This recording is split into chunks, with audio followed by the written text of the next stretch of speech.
Hello everybody, Matt here, Fragrance Matt, and welcome to another video. Today I'm joined by my little brother Mark, who a lot of you might possibly remember from a lot of my videos that I did in the past. So yeah, how are you doing, Mark? Fine. You doing okay, eh? Yeah. Spot on. So, as you guys can see right in front of me, I have there's two bottles of this.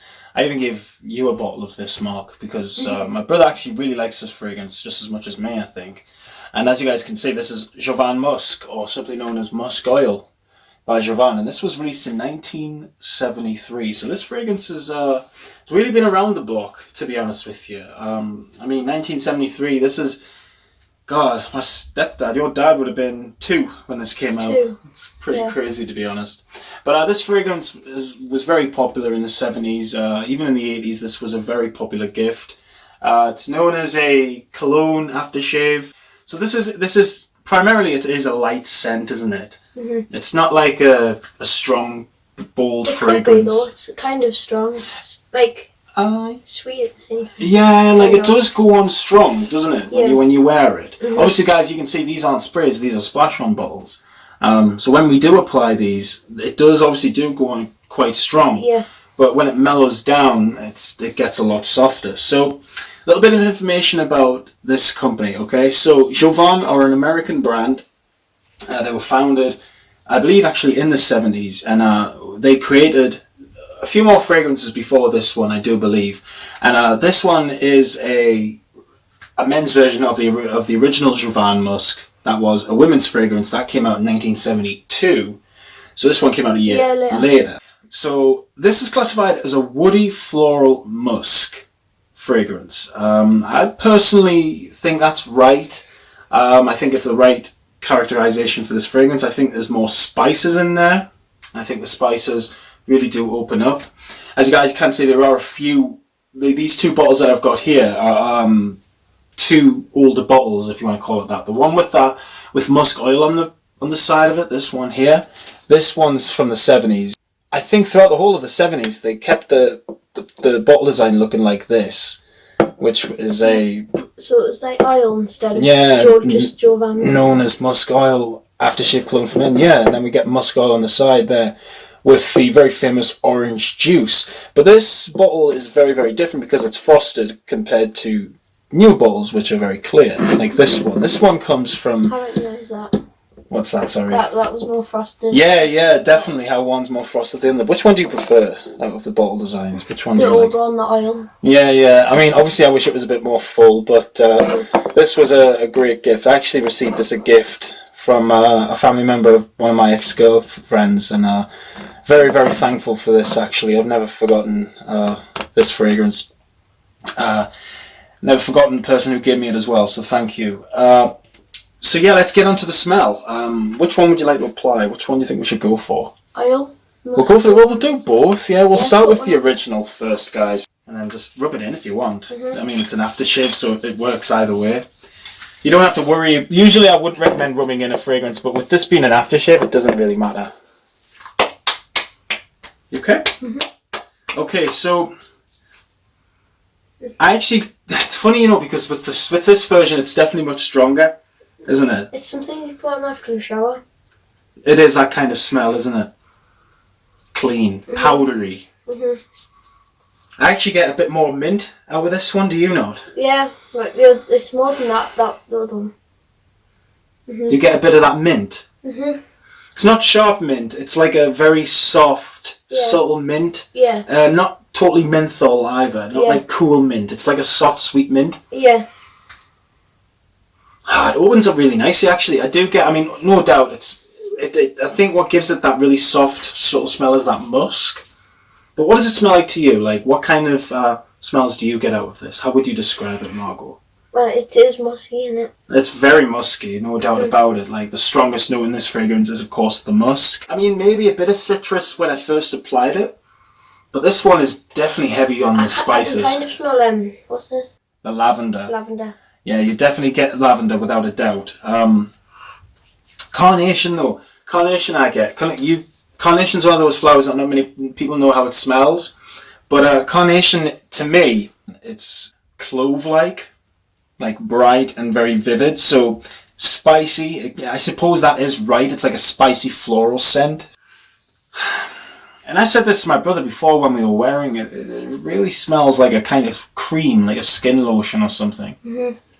Do you not think it smells like that? It'd be a nice shower gel if they made one. Yeah, well, I used to have a shower gel of this, sadly. I used it all up. Yeah, you can probably still buy them online, shower gels and stuff. They're both the same size bottle. This one's made by Cody.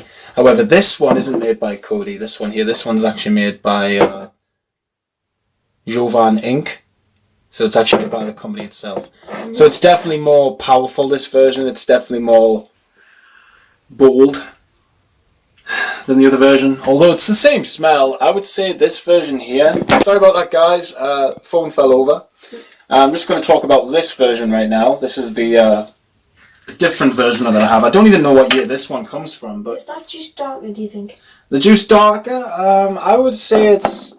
maybe it is a bit darker, I don't know. It's more orange. It is. However, we'll just apply this on top of the vintage, who cares? Mm-hmm. There you go. Give that a nice... it dries nicely on your skin, this version. Mm-hmm.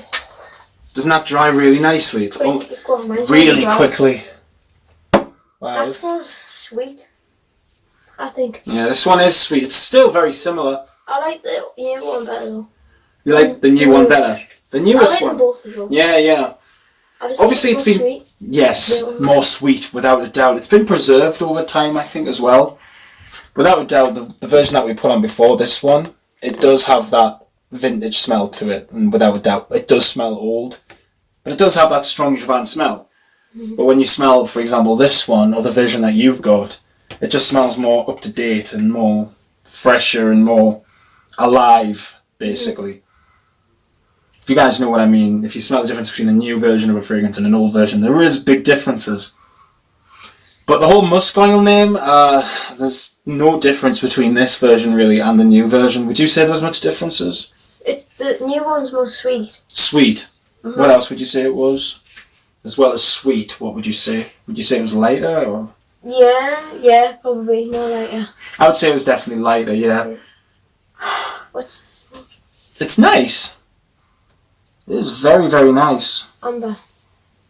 Do you get amber out of this? I mean, amber is known kind of. to have a very resinous smell, kind of vanillic. It's animalic as well, so like it's often known as like a cozy, warm smell, balsamic. Definitely comes in the same family as the vanillas and the styraxes and the labdanum, the benzoins and whatnot, but vanilla is more sweet though, isn't it? Yeah, there is a vanilla kind of smell in this scent though, isn't there? But it's not like a blatant vanilla. It's like a soft powderiness that gives this fragrance. Mm-hmm. But it is a very unique scent. There isn't really any other fragrances like this out there. It's a scent that I think stood the test of time.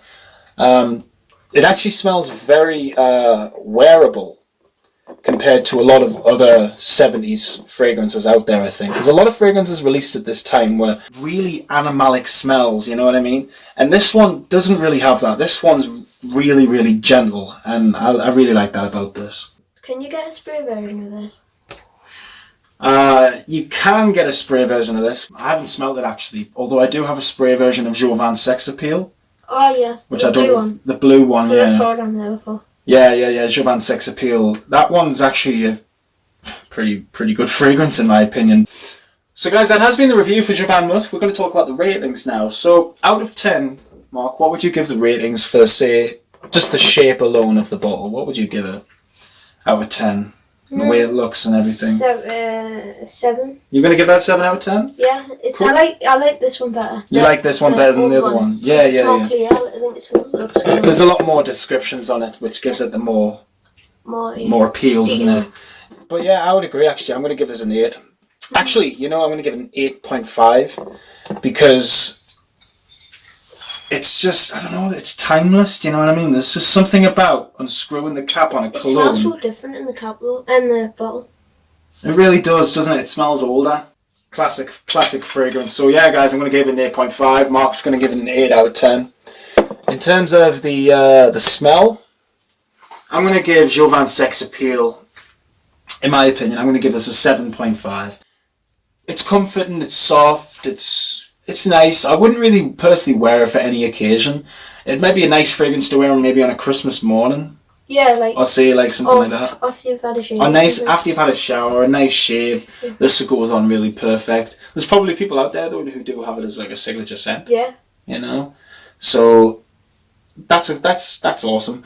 But like, if you are wanting to check out other fragrances from Jovan, in my opinion, I would just stick to the original Musk.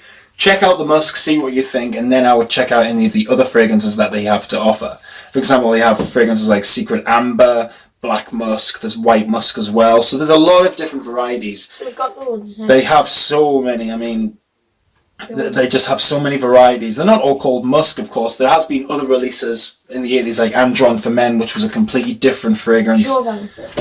From Jovan, of course, yeah. From Jovan, of course, there's been fragrances like Fever, Gambler, which I do own a bottle of. What country is there, Jovan? What's that, sorry? What country is Jovan? Like, where's it come from? Yeah. They're an American company. Mm-hmm. They are owned by Coty now, but they were originally known as Jovan Incorporated when they first started, so they started out as just their own company. So yeah, since 1972, that's when they started, and then they brought out the first fragrance, which was, of course, Musk for women, yeah. But in terms of the original Musk, it is a stunner, and I would highly recommend it, guys, if you're looking for a really simple fragrance. So in terms of my ratings for the smell, again, I'm going to give this, what was it I gave it? A 7.5. Was that the smell for, no, we're talking about this one. We're talking about Jovan Musk. So I think I gave it 6.5, didn't I? 7.5 was it? 7.5, yeah. Okay, so I'm going to give it 7.5. What are you going to give it, Mark? What's your rating for the smell? About an 8. I like it. You're going to give it an 8. You do like the smell of this, don't do. you? I think it's because it's such a simple scent. I mean, it doesn't smell particularly modern. It doesn't smell like something that you particularly get a company releasing as a cologne or an eau de toilette nowadays. It's very old-fashioned in that sense. But it does have this timeless smell that I think if you wore it, even in today's generation, you're going to smell great, no matter what. So it doesn't really matter when fragrances came out and whatnot. If you bring an old fragrance into this generation, try it out, you'll be very, very surprised. Hence why I have so many old ones. So yeah, in terms of longevity, I'm going to give this a 5 out of 10. It doesn't last as strong as a lot of other fragrances. What would you say? I mean, obviously you don't really test longevity out when you wear a fragrance, do you? You just like to wear a fragrance for the pleasure of it. How long does it last? But to me, I for being like an aftershave cologne, I get, if I wear it on my neck, say like if I put a nice amount on like you do. I'll put something like, I'll put it on and then spray something like similar over the top of it. Like would you? Another fragrance. Oh, okay, fair enough. That might be nice. But if I was just wearing it on its own, I would probably get maybe 4-5 hours out of it. Okay. Which it actually isn't bad for a cologne in all fairness, like. But compared to the fragrances I've got, that lasts way stronger, obviously. Mm-hmm. I mean, this would be nice if it did last longer, but of course, for what it is, it's a cologne aftershave, it's a classic from 1973, and I just thought I'd bring you guys the review for it, including my brilliant brother Mark, who, of course, is only getting older. It's been a long time since you guys have heard his voice, and it's nice to have him back. So thanks so much, Mark, for doing this, by the way, buddy. It's a great sense. So, I really hope you have enjoyed this video, guys. Thank you so much, Mark, for being in it. Yeah. I really appreciate it. And thank you, each and every one of you guys, for watching this. It's bye from me, and it's bye from Mark. Right. Have a good one, guys, and I will see you all in the next one. Bye, everyone.